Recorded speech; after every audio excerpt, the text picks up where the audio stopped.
औज़ुबिल्लाहि मिनश्शैतानिर्रजीम बिस्मिल्लाहिर्रहमानिर्रहीम।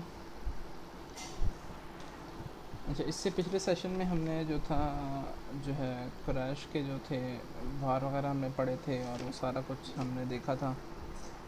तो अच्छा, ये कुरैश के जो नबूवत के मानने के एवज़ जो फरमाइशें थी वो हम जो है पढ़ लेते हैं जो है आज के दिन।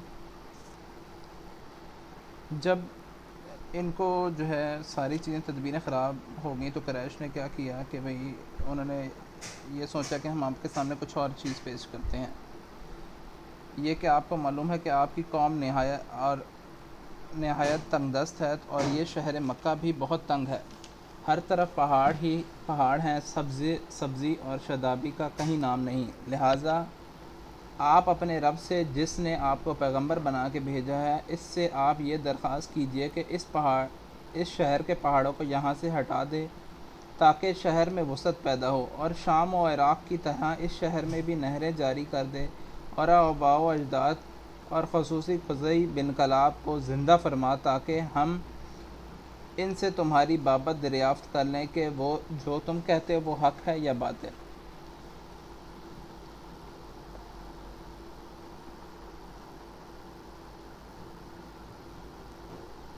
अच्छा, तो ये जो पहला पॉइंट है पहाड़ों वाला, ये अलबिदाया व नहाया से जो है लिया गया। ठीक है, ये जो पहले दोनों पॉइंट हैं,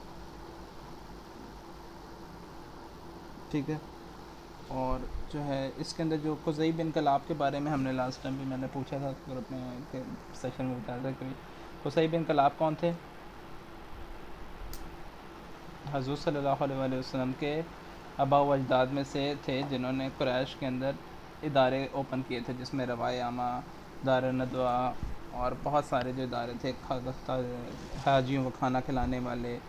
तो ये इदारे जो ख़ुज़ई बिन कलाब ने कायम किए थे और इनकी बहुत मानी जाती थी। तो उन्होंने कहा कि भाई अल्लाह ताला से बात करें, आप इनको ज़िंदा करके ले आएँ। ठीक है, तो पहला पॉइंट इन्होंने क्या किया कि भाई पहाड़ों को पीछे कर दे जिस तरीके से इराक़ और शाम में जो है पानी बहता है उस तरह की नहरें जारी कर दे। ये वही बातें हैं जो कि कुरान मजीद में हम पढ़ते हैं। तो हज़रत मूसा से जो है बनी इसराइल ने डिमांड्स की थी कि मनो सलवा उतरे, ऐसा खाना उतरे, और हर किस्म की उनकी फरमाइशें हमारे सामने हैं। जब हम कुरान मजीद पढ़ते हैं तो उसके अंदर उनकी फरमाइशें हमारे सामने आ रही हैं, जो उसी किस्म की फरमाइशें उन्होंने हज़रत सल्लल्लाहु अलैहि वसल्लम से भी की। या बातिल, अगर हमारे आबाओ अजदाद ने ज़िंदा होने के बाद तुम्हारी तस्दीक की तो हम समझ लेंगे कि तुम अल्लाह के रसूल हो और हम भी तुम्हारी तस्दीक करेंगे। आपने फरमाया, मैं इसलिए नहीं भेजा गया। खुदा ने जो पैगाम देकर भेजा था वो तुम तक पहुंचा दिया। अगर तुम इसे को कबूल कर लो तो तुम्हारी खुश नसीबी है और अगर तुम ना मानो तो मैं सब्र करूँगा यहाँ तक कि अल्लाह मेरे और तुम्हारे दरमियान फ़ैसला फरमाए। कुरैश ने कहा, अच्छा, अगर आप हमारे लिए ऐसा नहीं कर सकते तो आप खुदा से अपने ही लिए दुआ कीजिए कि अल्लाह आसमान से एक फ़रिश्ता नाज़िल फरमाए और आपकी तस्दीक के लिए हर जगह आपके साथ रहे। नेज़ अल्लाह से दरख्वास्त कीजिए कि वह आपको बागात और महलात और सोने चांदी के ख़जाने अता फरमाए जिससे आपका शर्फ़ और आपकी बुज़ुर्गी मालूम हो। हम देखते हैं कि आप हमारी तरह आप भी तालिब माश के लिए बाज़ारों में जाते हैं। आपने फरमाया, मैं खुदावंद अज़्ज़ वजल से कभी इस किस्म का सवाल ना करूँगा। तो वो कह रहे थे आप भी हमारी तरीके से कारोबार ज़र माश कर रहे हैं, हम भी वही कर रहे हैं, लेकिन आपके दावा ये है कि भाई आप अल्लाह के नबी हैं तो अल्लाह ताला से आप बात करें कि भाई आपको एक अच्छा ऊंचा मर्तबा और ये सारी चीज़ें दे दे ताकि आप भी खुशी से रहें, हम भी किसी हद तक रहें। मैं तो बशर और नज़ीर बनाकर भेजा गया हूँ। तुम अगर मानो तो तुम्हारे लिए दुनिया और आखिरत की सादत और बहबूदी है और अगर ना मानो तो मैं सब्र करूँगा यहाँ तक कि अल्लाह मेरे और तुम्हारे दरमियान फ़ैसला फरमाए। तो बार बार हुज़ूर सल्लल्लाहु अलैहि वसल्लम यही कह रहे हैं कि भाई तुम मानते हो तो मान जाओ, नहीं तो मैं सब्र करूँगा अल्लाह ताला जब तक तुम्हारे और मेरे दरमियान फ़ैसला ना फरमा दे। ये वही बात है कि क्योंकि आपको जो हिजरत से पहले किताल वगैरह ऐसा कोई हुक्म नहीं आया तो आप अल्लाह ताला के हुक्म का इंतज़ार करते थे, कोई ऐसे कि अल्लाह ताला जो हुक्म नाजिल फरमाएंगे उसी के ऊपर चला जाए। कुरैश ने कहा, अच्छा तुम अल्लाह से दुआ मांगो कि हम पर कोई अजाब नाजिल फरमाए। आपने फरमाया, अल्लाह को इख्तियार है कि तुम पर अजाब नाजिल फरमाए या मोहलत दे। इस पर अब्दुल्ला बिन अबी उमैया खड़ा हुआ हो गया और कहा, ए मोहम्मद, आपकी कौम ने इतनी बातें आपके सामने पेश की मगर आपने एक बात को भी मंजूर नहीं किया। ए मोहम्मद, खुदा की कसम, अगर तुम सीढ़ी लगा कर आसमान पर भी चढ़ जाओ और वहाँ से तुम अपनी नबूवत और रिसालत का परवाना ना लिखवा लाओ और 4 फरिश्ते भी तुम्हारे साथ हमरा आएँ और तुम्हारी नबूवत का अला ऐलान शहादत है, तो मैं तब भी तुम्हारी तस्दीक ना करूँगा। हज़रत सल्लल्लाहु अलैहि वसल्लम मायूस होकर घर तशरीफ़ ले गए।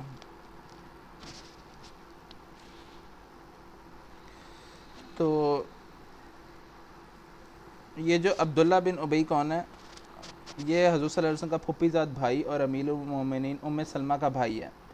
और ये बाद में जो है फ़तह मक्का के मौके पर जो है ये इस्लाम ले आया था। ठीक है, क्योंकि इसको बात हुई है कि बाद में जो उम्मे सलमा जो हैं, ये कौन है?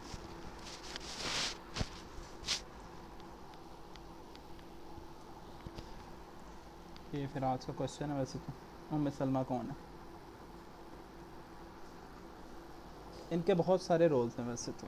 ठीक है, तो अगर मैं भी आंसर बता भी दूं तो अगली दफ़ा दोबारा आप फंस जाएंगे सवाल में। ठीक है, तो उम्मे सलमा जो हैं आपके 2 शरीक जो हैं भाई हैं। ठीक है, उम्मुल मोमिनीन, हाँ उम्मुल मोमिनीन उम्मे सलमा के भाई जो है ना, एक तो वहाँ ये हैं बिल्कुल, एक वो, हाँ एक वो जो अबू सलमा, एक और मैं उनकी बात कर रहा हूँ, हाँ वो। तो उम्मे सलमा उम्मुल मोमिनीन भी हैं, मैं सॉरी कन्फ्यूज़ कर गया तो। अच्छा, तो यहाँ तक तो हमने इनके मसाइल पढ़ लिए।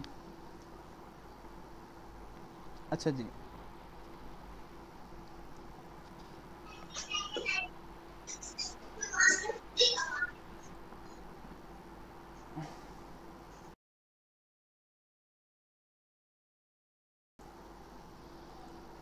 अच्छा अभी इनसे ये सारे काम नहीं आए बाज़, तो इन्होंने फिर अगले कारनामे शुरू करना शुरू कर दी। ठीक है,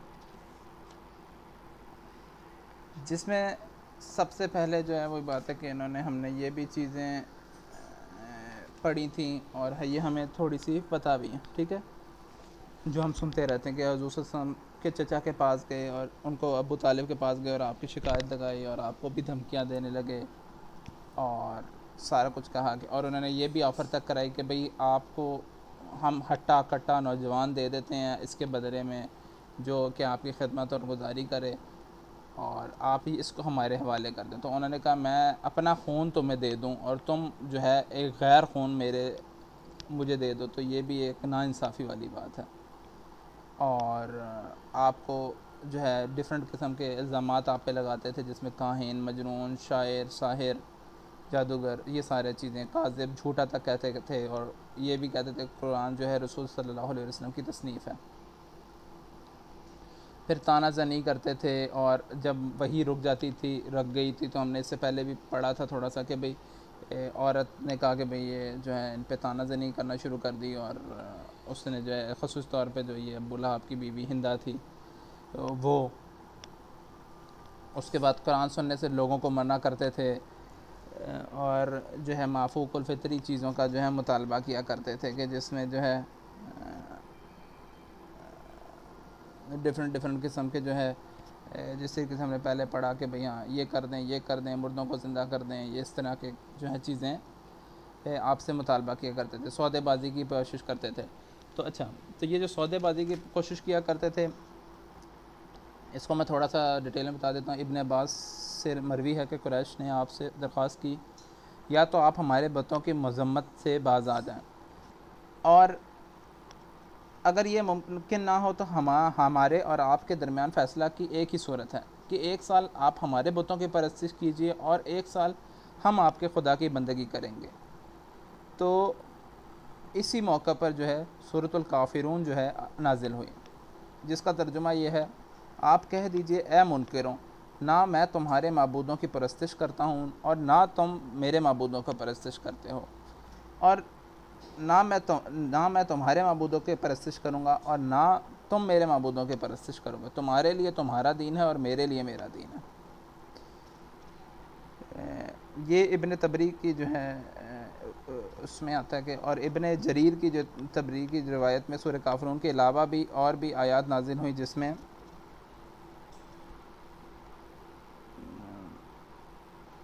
जिनका तर्जुमा ये है, आप कह दीजिए ए जाहिलों, क्या तुम मुझको गैर अल्लाह की इबादत का मशवरा देते हो और अलबत्ता तहकीक आपकी तरफ और तमाम गुज़िश्ता पैगंबरों की तरफ ये वही भेजी जा चुकी है कि ए मुखातिब, अगर तू शिरक करेगा तो तेरे तमाम अमाल गारत और बर्बाद हो जाएंगे और खसारा में पड़ा रहेगा। ए मुखातिब, कभी शिरक ना करना बल्कि हमेशा अल्लाह ही की इबादत करना और अल्लाह के शुक्रगुज़ार बंदों में रहना। तो ये जो थी, जो जब ये सौदेबाजी कर रहे थे तो उस टाइम पे ये कुछ आयात नाजिल हुई। ज़ाहिर बात है हमारे पास इसमें कॉन्ट्रडिक्शन है कुछ हद तक लोगों के दरमियान कि भाई ये आयात नाजिल हुई, इस मौके भी ये आयात नाजिल हुई, लेकिन हम इसको जब पढ़ रहे होते हैं तो हम इस दोनों को जो है देख रहे होते हैं। तो वैसे तो जितनी भी फरमाइशें थी उनकी कभी भी उस पर मानते तो वो थे नहीं, तो अल्लाह ताला ने खुला खुला जो है इनकार कर दिया। अच्छा, इसके बाद आपके साथ गालम गलोच करते, नमाज में भी जब आप तलावत कर रहे थे तो लोग गालम गलोच करते। यहूद मदीना से मदद तलब करने गए। अच्छा जी, ये जो है ना ये बड़ा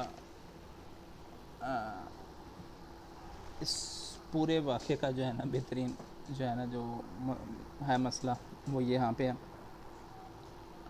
कुरैश को जब ये मालूम हो गया कि हमारे ये सवालात जाहिलाना और माजाना हैं तो मशवरा करके नज़र बिन हारिस और उक़बा बिन अबी मुईत को मदीना रवाना किया ताकि वहाँ पहुँचकर उलमाए यहूद से आपके बारे में इस्तफ़सार करें।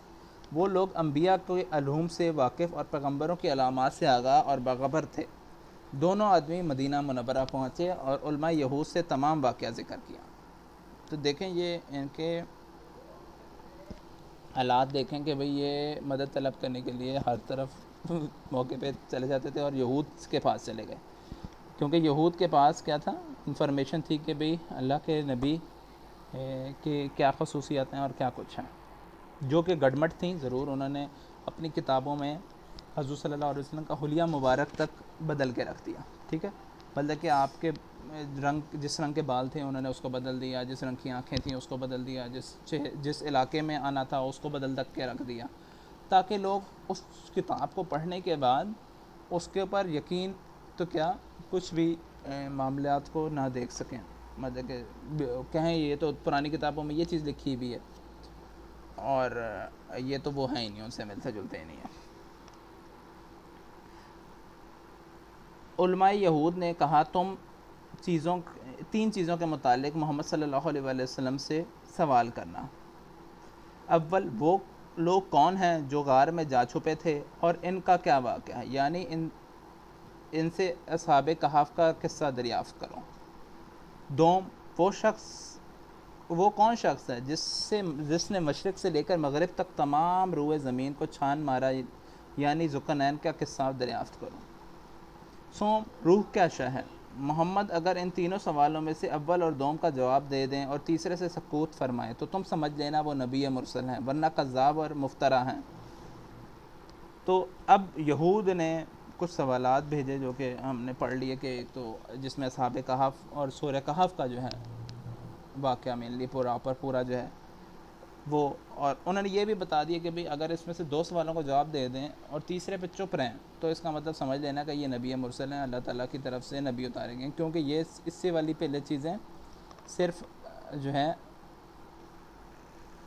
नबियों को पता हैं और जो ये सारी चीज़ें हैं उनको पता है, तो अल्लाह ताला को पता है, वो नबी को बताएंगे और वो आपको बता देंगे। इस तरीके से उनका मतलब कहने का ये था।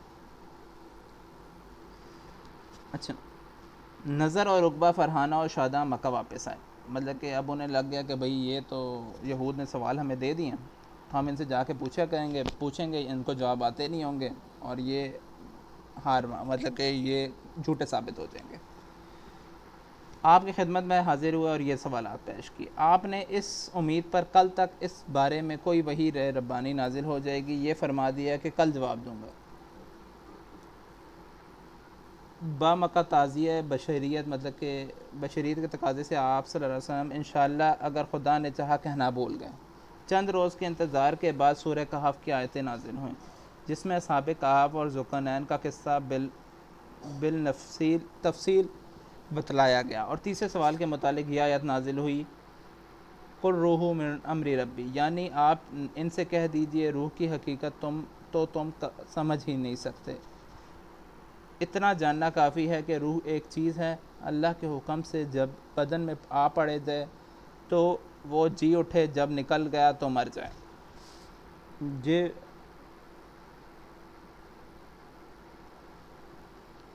और बामका जो इंशाअल्लाह कहना बोल गए थे, इनके मुतालिक ये आयत नाज़िल हुई। ये सूरह कहफ की आयत नंबर 32 है। किसी शय के मुतालिक ये हरगिज़ ना हो कि मैं कल ये कर लूँगा, मगर इंशाअल्लाह के साथ ज़रूर मिलाओ, और अगर भूल जाओ तो जब याद आए तो उसी वक़्त इंशाअल्लाह कह लो, ताकि इस भूल की तलाफ़ी हो जाए। तो इसमें ये सवालात के जवाब में जैसे हमने पढ़ा कि हज़रत सल्लल्लाहु अलैहि वसल्लम भी अल्लाह के नबी हैं और बशर हैं, तो वो इंशाअल्लाह कहना भूल गए। ठीक है, जिसकी वजह से क्या हुआ, अल्लाह ताला ने जो है वही थोड़े दिन डिले कर दी, और उसके बाद आई, और उसमें ये सूरह कहफ में यह आयत भी नाजिल हुई। और ये हमारे लिए भी एक लेसन है कि हम क्या करें, कोई भी काम हमने करना है तो उसके लिए इंशाअल्लाह कहें कि भाई इंशाअल्लाह मैं ये कल काम कर लूँगा। ठीक है, इंशाअल्लाह कहने में कौन सी कोई एक देर लगती है। और इसमें जो याजूज माजूज का किस्सा भी है, तो सूरह कहफ में उसके अंदर भी यही चीज़ आती है कि भाई हाँ, वैसे कि भाई वो एक दिन आएगा जब वो इंशाअल्लाह कह के निकलेंगे तो फिर वो अपना काम कर डालेंगे। इससे पहले वो अपनी कोशिशें करते रहेंगे, लेकिन वो नहीं उनके साथ पाए तकमील पे पहुँचेगी। इसलिए इब्न अब्बास ने फरमाया कि अगर एक साल के बाद भी इंशाअल्लाह याद आए तो इस वक्त कह लो, ताकि इस सहू और नसियान का तदराक हो जाए। एक साल के बाद इंशाअल्लाह कहने का ये मतलब है और ये मतलब नहीं कि एक साल के बाद तलाक़ और एताक़ की और ताल्लुक़ मोतबर है। चूँकि हक़ ताला की मईशत को छोड़कर अपनी मईशत पर एतमाद करके ये कहकर मैं कल को ये करूँगा, खुदा के नज़दीक नापसंद है। इसीलिए अगर कोई शख्स फ़िलहाल इंशाअल्लाह कहना भूल गया तो इसकी तलाफ़ी यह है कि जब याद आए उसी वक़्त इंशाअल्लाह कहे, ताकि मफ़ाद की तलाफ़ी हो जाए।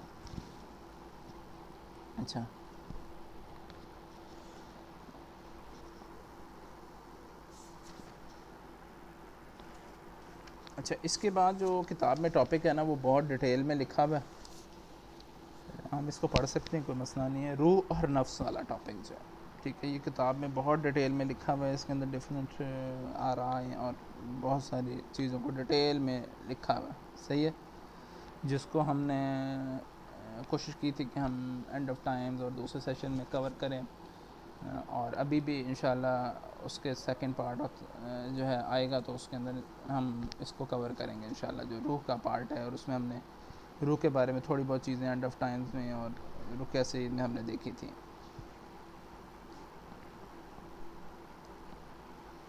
तो वैसे तो रूह के बारे में अल्लाह ताला ही जानते हैं, जिस तरीके से आयत नाजिल हो गई, तो इसमें बहुत सारी डिटेल वैसे है। तो कोशिश करूँगा मैं इसको जो है नेक्स्ट टाइम जो है ना पढ़ के इसको मैं आपके साथ डिस्कस कर लूँ। अगर आप लोग चाहेंगे तो हम इसको डिस्कस कर लेंगे इंशाल्लाह। अच्छा, तो ये सवाल भी मिलने के बाद भी उन्होंने जो है कोई मामला नहीं किया। उसके बाद लालच के दीनी शुरू कर दी कि दावत बंद कर दें, उसके बदले में आपको हम पैसे दे देते हैं, बादशाहत दे देते हैं, अच्छी औरत से निकाह करा देते हैं, वो सारा कुछ जो है। उसके बाद आप सल्लल्लाहु अलैहि वसल्लम और आपके साथियों पर जिस्मानी तशद्दुद, जो कि हमने पहले पढ़ा, इन्होंने और भी सख्त कर दिया। मुसलमानों का ताक़ुब करते और इनके ख़िलाफ़ प्रोपागंडा करते, और हिजरत हबशा और हिजरत मदीना में भी प्रोपागंडा कर दिया। तो इसके बाद हम थोड़ा सा हमने ये पढ़ लिया, वैसे तो बस हम एक नज़र पढ़ लेंगे। जो है अबू जहल के बारे में हमने पढ़ा था, वो प्रीवियस लेक्चर्स में हैगा। उसके मुतालिक सूरह दखान की आयत नाज़िल हुई थी, जिनका तर्जुमा यह है कि यकीन जानो कि ज़कूम की दरख्त गुनाहगार का खाना है होगा, तेल की तलछट जैसा वो लोगों के पेट में इस तरह जोश मारेगा कि जिसे जैसे खोलता हुआ पानी। फरिश्तों से कहा जाए कि इसको पकड़ो और घसीट कर दोज़ख के बीचों बीच तले तक ले जाओ, फिर इसके सर के ऊपर खोलते हुए पानी का अजाब उंडेल दो। कहा जाएगा कि ले चख, तू ही है बड़ा, वो बड़ा साहिब इक़्तिदार, बड़ा इज़्ज़त वाला। ये वही चीज़ है जिसके बारे में मैं तुम लोग शक किया करते थे। तो अबू जहल जो है हज़रत सल्लल्लाहु अलैहि वसल्लम के ज़माने का फ़िरौन भी इसको कहा जाता है। तो उसके लिए जो आयात नाजिल हुई अल्लाह ताला ने नाजिल करी कि भाई अल्लाह ताला अबू जहल को जो है ये अजाब देंगे क़यामत के दिन, और कहेंगे कि भाई ये वही चीज़ है जिसको तुम इनकार किया करते थे। इसके बाद अबू लहब है, उसके लिए सूरह लहब की आयतें नाजिल हो गई थी, ये तो हमने सुना हुआ है। फिर उमैया बिन खल्फ़ के बारे में पढ़ा था, जो बिलाल बिन रबा का आका था, जंग बदर में कत्ल हुआ। और इसका तो ये था, अबी बिन खल्फ़ का जो भाई था, इसका भाई जो था वो बोसीदा सी हड्डी लेकर आया और रसूल सल्लल्लाहु अलैहि वसल्लम के पास आके उसने कहा कि भाई क्या ये हड्डी भी अल्लाह ताला ज़िंदा कर देंगे? तो रसूल सल्लल्लाहु अलैहि वसल्लम ने कहा जी हाँ, ये हड्डी भी अल्लाह ताला ज़िंदा कर देंगे। उक़बा बिन मुईत जो है और से अबी बिन खलफ़ का मुकालमा जो है, इसमें सूरह फ़ुरक़ान की आयत नंबर 27 से 29 है। और जिस दिन ज़ालिम अपने हाथ चबाएगा कहेगा ए काश, हाँ ये वाली मैं दोबारा से थोड़ा सा बता देता हूँ ताकि आपको ना ये याद आ जाए चीज़। उक़बा बिन मुईत जो था ना, वो एक दफ़ा हज़रत सल्लल्लाहु अलैहि वसल्लम की खिदमत में हाज़िर हुआ, हज़रत की कुरान मजीद की तिलावत सुनी और इस पर जो है ना एक सहर तारी हुआ कि मतलब कि उसको दीन की दावत समझ आई और उसका जो है तब्दीली आएगी उसके अंदर। तो जब वो इस मजलिस से उठ के अबी बिन खल्फ़ के पास गया, तो अबी बिन खल्फ़ ने देखा कि भाई इसकी रंगत तो बदल गई है और ये क्योंकि इस पर दीन का जो है असर हो रहा है, तो उसने जो है अपनी दोस्ती के कहा कि भाई तुम मेरे दोस्त हो ना, तो जाओ इसी टाइम हज़ूर सल्लल्लाहु अलैहि वसल्लम के मुंह पे थूक के आओ। तो इस लेवल तक जो है अबी बिन खल्फ़ चला गया था कि भाई उसने अपनी दोस्ती के चक्कर में अपने दूसरे दोस्त को दीन की दावत से दूर किया और कहा कि भाई तुम हज़ूर सल्लल्लाहु अलैहि वसल्लम के मुंह पे थूक किया। जब उसने थूक दिया तो ज़ाहिरी बात है, एक तो उसने चले अपने तौर पे जो भी कोताही गलती करी वो की, उसके लिए फिर सूरह फ़ुरक़ान की आयतें 27 से 29 जो है नाज़िल हुई। और जिस दिन ज़ालिम अपने हाथ चबाएगा कहेगा ए काश मैंने रसूल के साथ रास्ता इख्तियार किया होता, हाय मेरी बर्बादी, ए काश कि मैंने फ़लाँ को दोस्त ना बनाया होता। बेशक इसने मेरे पास नसीहत आ जाने के बाद मुझे इससे बहका दिया, और शैतान इंसान को मुसीबत के वक्त बेमदद छोड़ देने वाला है।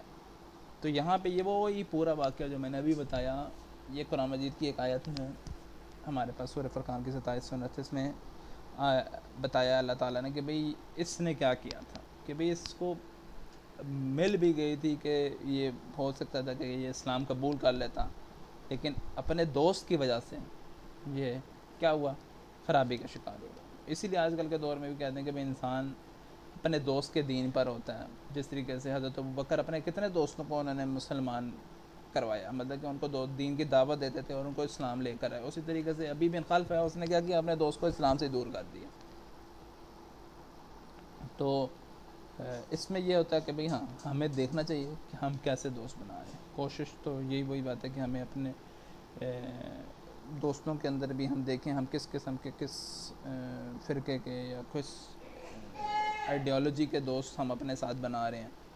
हम भी इधर बैठे हुए हैं सेशन में, तो हम आपस में कह लें किस्म के दोस्त हैं, बहन भाई हैं, जो भी हैं, तो हमें कैसे हम एक दूसरे को दीन की दावत दें और हम एक दूसरे को दीन पे कोशिश करने लाने की कि भाई वो अच्छे तरीके से दीन पे अमल कर सके। उसको जिस चीज़ की गाइडेंस की ज़रूरत हो, जिस चीज़ की मदद की ज़रूरत हो, हम उधर उसकी मदद करें। किसी को किताब ढूंढने में मदद चाहिए तो उसकी मदद कर दें, किसी को कोई वीडियो ढूंढनी है तो वो उसको मदद कर दें। तो डिफरेंट तरीक़ों से हम मदद कर सकते हैं।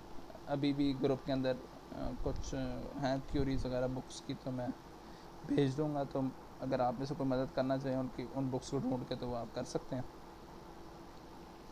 अच्छा, वलीद बिन मुगीरा जो हज़रत खालिद बिन वलीद का जो है वालिद थे, मैंने पढ़ा अबू मसूद उस-सकी के सबसे बड़े आदमी हैं या मुझे, तो ये इन्होंने कहा कि भाई मैं भी जो है क्रैश का बड़ा हूँ, और जो एक और कबीला था मदीना में, अबू मसूद सकी उसका सरबरा था, तो उन्होंने कहा भाई हम दोनों में से कोई नबी बन जाता, ये क्यों बन गए।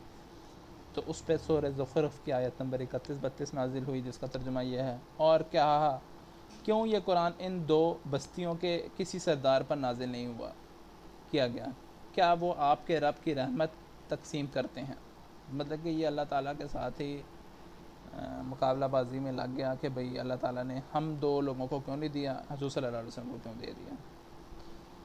इसके बाद हमने पढ़ा हुआ था ये सारा ही है, फिर भी मैं रिपीट कर रहा हूँ कि आस बिन वाइल उमरो बिन अलास का फ़ातिह मिस्र के वालिद हैं, ठीक है। इसने आपको अबतर कहा, अबतर का जिसका नाम व निशान नहीं होता, ठीक है। अबतर दुमकटा पर जानवर को भी कहते हैं, क्योंकि हुज़ूर सल्लल्लाहु अलैहि वसल्लम के बेटे के वफ़ात के मौके पर इसने ये कहा था। तो उस पर सूरह कौसर की आयत नंबर 3 नाजिल हाई कि भाई बेशक आपका दुश्मन ही बेनम निशान होगा, कि भाई जब बेटा उसका भी है, लेकिन वही बात है कि उसकी मदद के लिए नहीं है, वो अल्लाह ताला के रास्ते में आ गया। फिर हमने कुछ मौज़ात पढ़े थे, मौज़ात शक़्क़ कमर, चाँद का टुकड़े हो जाना, हिजरत मदीना से तकरीबन 5 साल पहले हुआ था। मुशरिकीन मक्का हुज़ूर सल्लल्लाहु अलैहि वसल्लम के पास जमा होकर आए और वाज़िया निशानियों की दरख्वास्त करी कि अभी भी इनको जो है ना बाज़ आने का इनका कोई मूड नहीं था, ठीक है। तो इन्होंने कहा कि भाई आप हमें वाज़िया निशानियाँ दें, ठीक है। तो उस पे जो है चाँद के 2 टुकड़े हो गए। इस पे जो है आपने कहा कि भाई ये चाँद के 2 टुकड़े हो गए, और इसमें क्या हुआ कि भाई सॉरी में एक टुकड़ा जबले अभी कैस पे और दूसरा जबले क्या पे था। तो और असर से लेके मगरिब तक के दरमियान क्या हुआ, ये जितना वक्त होता है उतनी देर तक चाँद उसी तरह रहा, फिर वैसा ही हो गया। और इन्होंने कहा कि भाई इन्होंने ये भी देखने के बाद कहा कि भाई हुज़ूर सल्लल्लाहु अलैहि वसल्लम ने हम सब पे जादू कर दिया, तो कोई और बाहर से आएगा, हम उसकी जो है तस्दीक करेंगे। और बाहर से भी एक काफ़िला आया, और इस काफ़िले के बारे में भी एक आती हदीस कि भाई हुज़ूर सल्लल्लाहु अलैहि वसल्लम ने कहा कि भाई एक काफ़िला है जो मक्का की तरफ आ रहा है, वो इतना दूर है, उसने देखा है ये सारा कुछ, और उसमें जो पहला ऊँट है वो उस पर इतना सामान लदा हुआ है, ये सारी बातें हुज़ूर सल्लल्लाहु अलैहि वसल्लम ने ये भी बताई, ठीक है। और जो है वो मक्का में दाखिल हुआ, और जो है तो वो मक्का में दाखिल होने में लेट भी हो गया कुछ। तो अल्लाह ताला से हुज़ूर सल्लल्लाहु अलैहि वसल्लम ने दुआ की कि भी मैंने इन लोगों से ये बात की हुई। तो अगले दिन हुआ था ये वाक़या कि अगले दिन वो असर से पहले वो दाखिल हो गए थे अल्लाह ताला के हुक्म से। तो उससे उनसे लोगों से भी तस्दीक करी, तब भी इन्होंने जो है इस चीज़ को नहीं माना। फिर दूसरा वाक़या जो हमने पढ़ा था यह है वो है रद्द शम्स।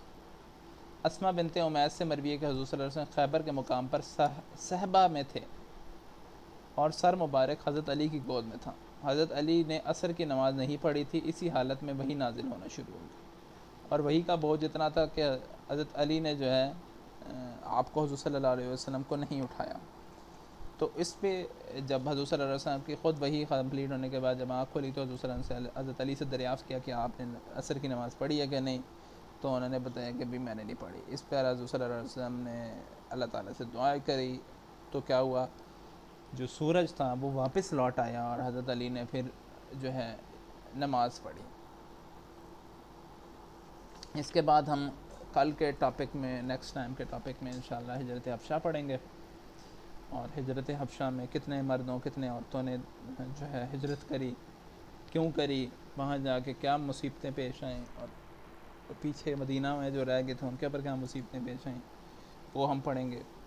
ये आखिरी के 5 साल हैं, मतलब कि मेनली तो देखा जाए इसमें हिजरत हबशा ऊला सानी दूसरी जो है 2 ये 2 दफ़ा हिजरत हुई, 2 काफ़िलों में गए लोग, और उसके बाद किस तरीके से मदीना में ट्रीटीज़ करी। तो यहाँ से जो नेक्स्ट फेज़ शुरू होता है ना हिजरत वाला, ये बहुत कह लें एक इम्पॉर्टेंट फ़ेज़ है, जिसके अंदर हमें पता लगता है कि हज़रत सल्लल्लाहु अलैहि वसल्लम ने किस तरीके से लोगों से एक के साथ बॉन्ड बनाते थे। ठीक है कि भाई आप किस तरीके से हमारी दीन के गलबे के लिए मदद करें, जो कि मेरे ख़्याल से हमें आज के दौर में भी ज़रूरत है कि भाई हमें लोगों के साथ हम बॉन्ड्स बनाएं, उनके साथ अच्छे मामलात में रखें कि भाई आप कि हमारे दरमियान के जो भी इख्तलाफात हैं वो अपनी जगह अगर हमारे कोई हैं तो हम, लेकिन अल्लाह ताला के दीन के गलबे के लिए जो है हम इकट्ठे हो जाए। देखा जाए तो अगर आपको पता हो समूद फ्लोटिलिया क्या है, पहले वो अकेले गए थे, उनके पास कोई मदद नहीं थी, वो बेयारो मददगार थे, उनको इसराइल वालों ने पकड़ भी लिया और सारा कुछ जो भी मामला हुआ। तो अब इस दफ़ा बहुत सारे मुल्कों से अपने अपने कन्वाए जा रहे हैं और मे बी ये सक्सेसफुली पहुंच भी जाए। उसके अलावा जो कि हमास के रहनुमा अबू उबैदा, उनकी डेथ की खबरें भी थी, लेकिन अभी तक खबरों में यह है कि वो शायद ज़ख्मी हैं। तो अल्लाह ताला अगर वो ज़ख्मी है तो उनको सेहत सलामती दे, अगर वो उनको अल्लाह ताला ने पास बुला लिया तो इन्ना लिल्लाहि व इन्ना इलैहि राजिऊन हमें पढ़ना चाहिए इसके लिए। तो अच्छी खबर हो या बुरी खबर हो, दोनों में अल्लाह ताला का जो है याद करना चाहिए। तो अभी तक कोई क्वेश्चन हो, क्यूरी हो तो प्लीज़ पूछ लें।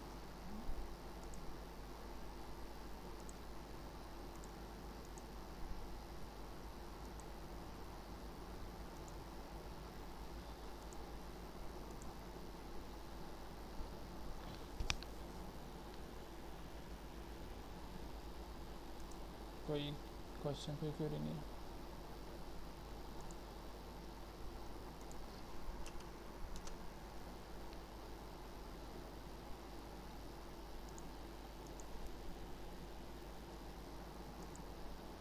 जी जी सारा। वालेकुम अस्सलाम।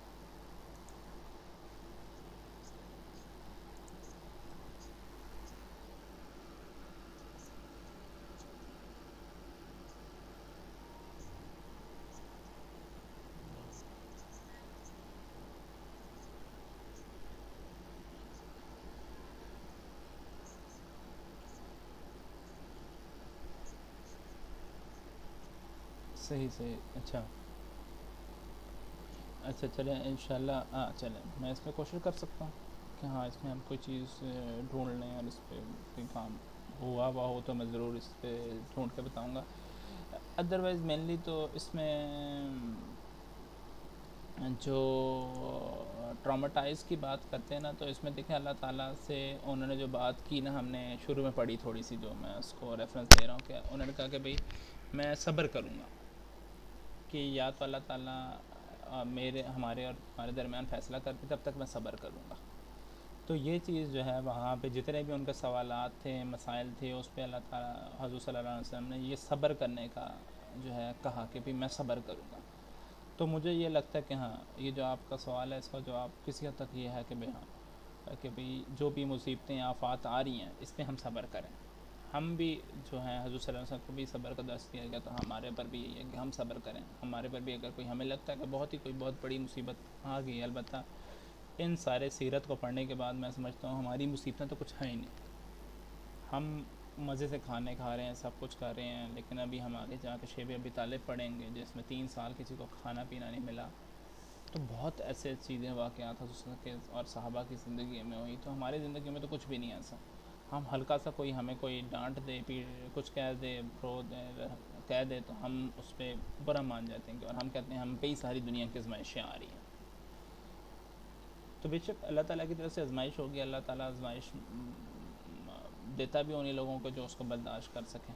ठीक है, इसमें ये चीज़ भी याद रखनी चाहिए कि कुरान मजीद की आयत ये है कि भाई इंसान के ऊपर उसकी वसअत से ज़्यादा जो है अल्लाह ताला जो है उनको नहीं डालते बोझ।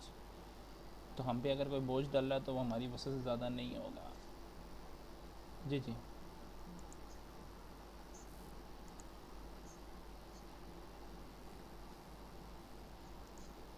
हज़रत सल्लल्लाहु अलैहि वसल्लम।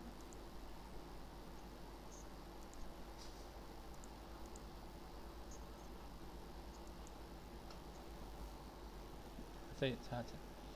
सब्र में हाँ ये चीज़ भी है कि वो जवाब तो देते थे कि भाई अल्लाह ताला मेरे और तुम्हारे दरमियान फ़ैसला कराएगा, जो मुझे आयात मुझ पर नाजिल हुआ है मैं तुम तक वो पहुँचा रहा हूँ, ठीक है। ये चीज़ तो ये थी कि भाई हाँ उनको प्रॉपरली एक कम्युनिकेट करके आंसर तो देते थे। कुछ जगह पे खामोशी भी करते थे, ठीक है। ऐसा नहीं है कि हर दफ़ा हर जगह पे एक ही जैसा रवैया हो, ठीक है, ये भी नहीं था, ठीक है। तो हमें डिफरेंट डिफरेंट सर्कमस्टांसिस में नज़र आता था कि भैया डिफरेंट जगहों पे डिफरेंट रवैया भी होता था, ठीक है। और जिस तरीके से अबू तालिब ज़िंदा थे तो उनकी ज़िंदगी में कुछ वाक़यात सारे बहुत सारे वाक़यात हुए, तो उसमें भी आपका सर्कमस्टांसिस में ये था कि अबू तालिब ने आपकी ढारस बनाई हुई थी। तो और उनका इंतकाल मेनली तो वही बात है कि हिजरत से एक आध साल पहले ही हुआ है, ज़्यादा अरसा पहले नहीं हुआ ना, एक दो साल पहले हुआ है जो आता है हज़रत खदीजा और हज़रत अबू तालिब का जो है। तो उसके बाद जो है ज़ाहिर बात है उस सारे अरसे में हज़रत सल्लल्लाहु अलैहि वसल्लम ये सारा जो मैं बात कर रहा हूँ कि लोगों से बातचीत करना और ये सारा कुछ उस चीज़ में चले गए थे कि ताकि वो सेफ्टी प्रोटेक्शन की तरफ लेकर आएँ कि भाई और भी कबाइल जो हैं सेफ्टी दें हुज़ूर सल्लल्लाहु अलैहि वसल्लम को और उनके असहाब को। तो ये चीज़ें थी। तो इसमें सब्र का मतलब मेनली यही है कि जिस जो है अल्लाह ताला से मदद तलब करना और उन लोगों को दावत भी देना। ये हम इसको मेरे ख़्याल से जो है हम अपने पाकिस्तानी सब्र से शायद इसको रिलेट कर रहे होते हैं, तो वो थोड़ा सा गलत हो जाता है मुझे लगता है, क्योंकि हमारा सब्र तो मैं समझता हूँ हमारी जो सब्र की डेफिनेशन है वही बहुत गलत है। सास ने बहू को कुछ कह दिया तो वहाँ पे भी सब्र आ जाता है, माँ ने बच्चों को या कुछ बड़े बच्चे को कुछ कह दिया तो वहाँ पे भी सब्र आ जाता है। तो ऐसा नहीं है कि हमें हर चीज़ को उस सब्र से रिलेट करें जो कि उनका था। उनका सब्र किसी और ही लेवल का था और उनके सब्र की पैमाने और वो सारी चीज़ें बहुत डिटेल में। तो इंशाल्लाह इसमें ये हो सकता है कि हाँ कोई अगर इस पर काम किया हो तो आप क्वेश्चन ग्रुप में पूछ सकती हैं, और जो वेबसाइट पे कोर्स अपलोड हो रहा है वहाँ पे भी पूछ सकती हैं।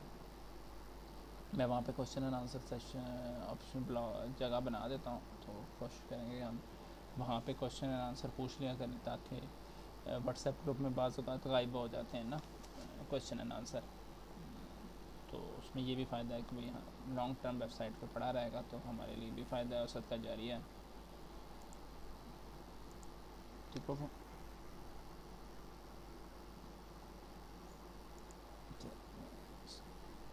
सुब्हानकल्लाहुम्मा व बिहम्दिका अशहदु अल्ला इलाहा इल्ला अंता अस्तगफिरुका व अतूबु इलैक। अल्लाह हाफ़िज़, जज़ाकल्लाह खैर।